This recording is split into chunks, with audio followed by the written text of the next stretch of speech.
What's up, everyone? Welcome to Clear Talk. So in this video, we're going to be talking about um, Trump and go figure.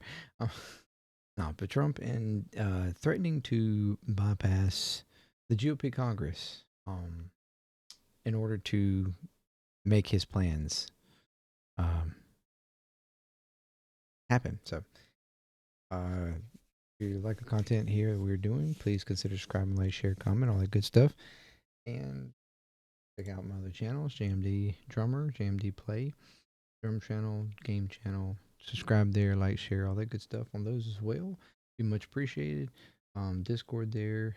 If you want to, like I said, communicate with me or the other people or give ideas and stuff for the channels or whatever, you can do that there.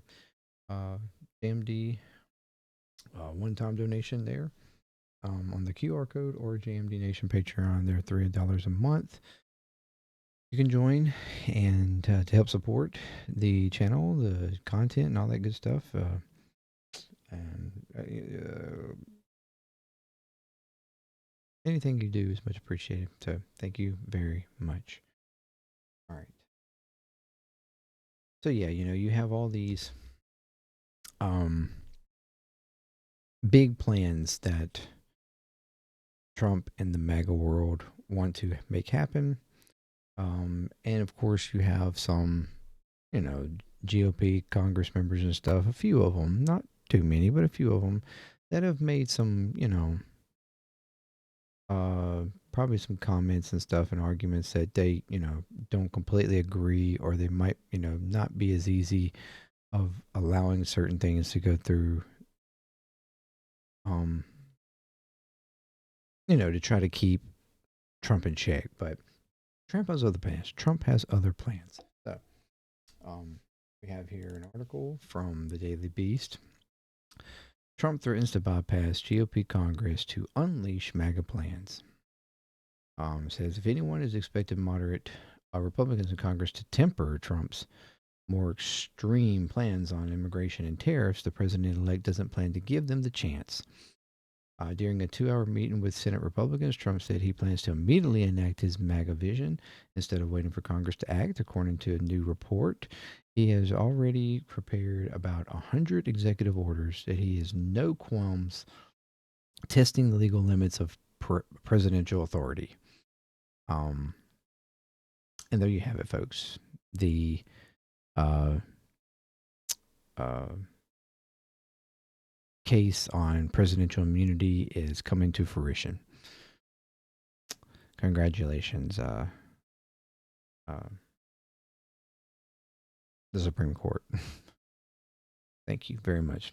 So yeah, he has no problems because he's been told that he can do whatever the hell he wants and can get away with it. So no, go figure. For months, Trump's aides have been looking at obscure laws passed around about 50 years ago that he can invoke to unilaterally carry out his plans and bypass congressional funding limits instead of feeling preemptively constrained by constitutional checks and balances. He plans to do what he wants and take his chances with the courts. Um, for example, to help pay for his mass deportations, he plans to use the 1976 National Emergencies Act, which he also used to fund parts of his border wall during his first term. Previous presidents used the act to fund things like the response to the September 11th terrorist attacks, but not to fund something Congress had explicitly declined to pay for. Trump is also eyeing a provision in 1944 Public Health Service Act called the Title 42 that leaves the government expel immigrants coming from the country with communicable diseases. This is what he previously used during COVID. But now he's trying to disease shop, apparently, to find some new excuse to invoke it.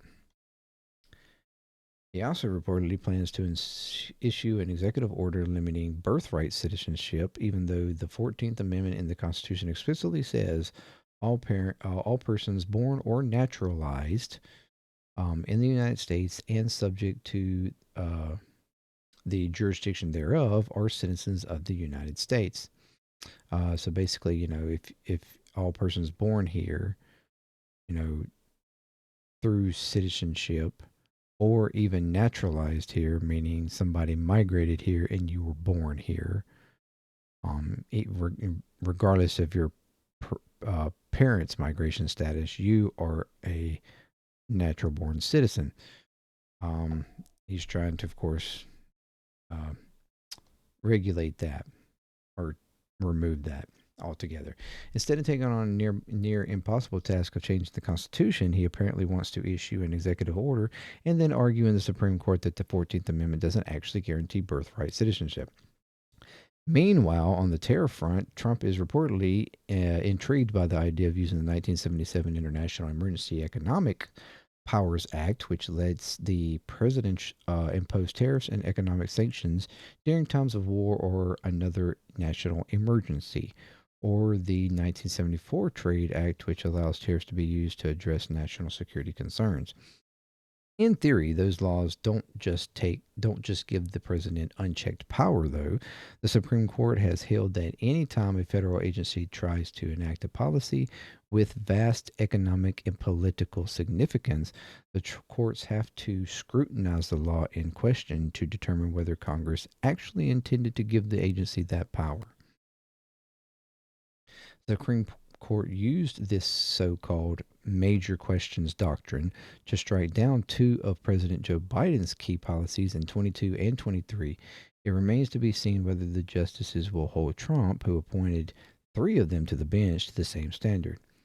This week, Trump announced he planned to create an external revenue service to collect tariffs, duties, and all revenue that come from foreign sources, which in theory would need to be approved by Congress. The announcement obscures the fact that is just a fancy word for an American tax paid by American businesses on imported goods, with the added cost typically passed on to the consumer. In November, Trump proposed a 25% tariff on all products from Mexico and Canada and a 10% tariff on products from China. That's a 10% in addition to what they already have.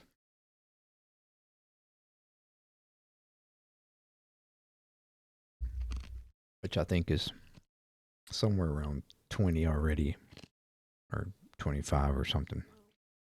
That would amount to about 275 billion in taxes. Economists told CNN at the time, which would in turn drive up prices. Business groups are already lobbying the president for tariff exceptions and carve outs. That might explain in parts why so many of the American billionaires whose companies rely on Chinese manufacturers are flocking to Washington, D.C. for Trump's inauguration on Monday. So, yeah, he is basically planning to invoke a crapload of executive orders and just then turning around and saying basically, see me in court. Now,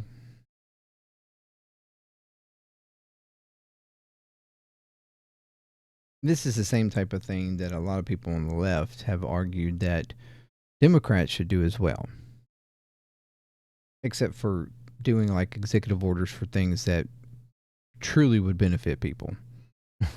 Like executive orders on healthcare or, family leave or uh, raising minimum wage, things like, all these different things would actually help regular people. He's trying to invoke orders for a lot of other things, mainly revolved around the border and tariffs. That's his whole schnick, is just tariffs and the border. That's the only thing he really cares about: immigration and tariffs. And apparently, taking other land. So that's what he's trying to do. And so even he's basically even saying screw you to Senate Republicans and everything else. I don't care what you think. I don't care what anybody else thinks. I'm going to go in there, which is right up the alley of a lot of his base. Um, I just don't see where a lot of these will actually be held. Now, granted, you can do the executive orders, and it could take 6 months or more before they are legated by the courts and stuff.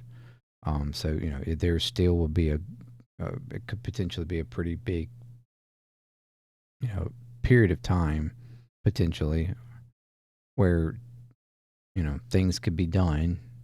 They could enact stuff and get the ball rolling on certain activities. Um, and that's probably what they're also even probably hoping to do is kind of the same argument that people on the left make about all the other stuff is that you put it in place and then try to actually have the Republicans and the courts and stuff argue against giving good things to the American people. That was been the left argument for a while. But really, what Trump's doing here is making the left argument, but flipping it around in Republican ideas, MAGA ideas, um, which is interesting to say the least.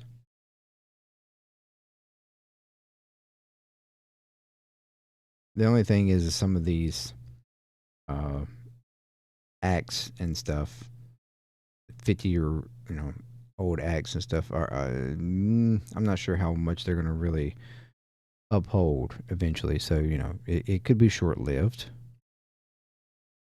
Um, Especially the 14th Amendment birthright. That will there. I don't see that being. Um, I don't see that being allowed. That one's pretty much like there. I mean, it's pretty much like unargumentative. Um, uh, I'm not sure about the tariff one. I don't know how they would go about arguing um, international emergency.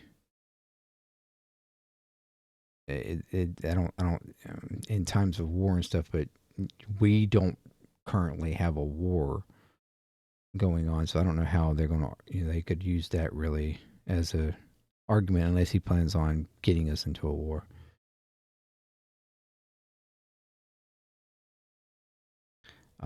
Maybe the Trade Act potentially they could argue that one, but I don't know. But the other one, I don't see that making any sense.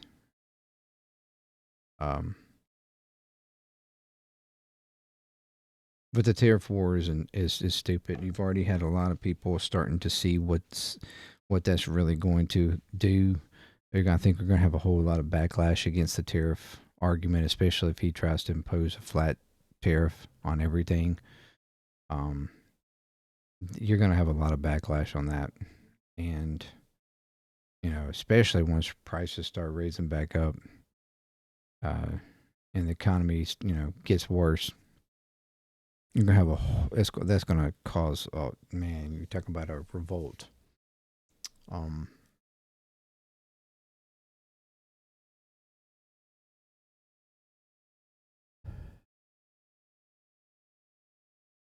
the border wall one, not completely sure about that one too.